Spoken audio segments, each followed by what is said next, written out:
श्री गोपाळ कृष्ण भगवान की जय। लीळा नंबर 424 उपहार स्वीकार। लखू देवबाने भट्टोबासांना विचारले, नागदेया मी सर्वज्ञांच्या ठाई उपहार करीन। भट्टोबासांनी विचारले, तुझ्या जवळ काही आहे काय?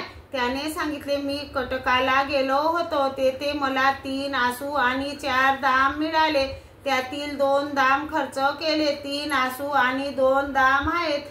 भट्टोबासांनी म्हटले, बरं तर सर्वज्ञांसाठी चांगले एक वस्त्र घे आणि सर्वज्ञांपुरताच उपहार कर। त्याने सांगितले, हो।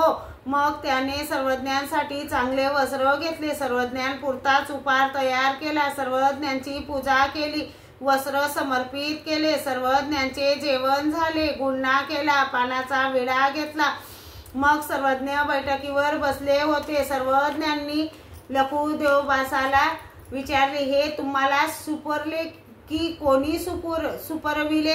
त्याने सांगितले, जीजी मी नागदेवाला विचारले। नागदेवा मी सर्वज्ञांच्या ठाई उपहार करीन। तेव्हा नागदेवाने मला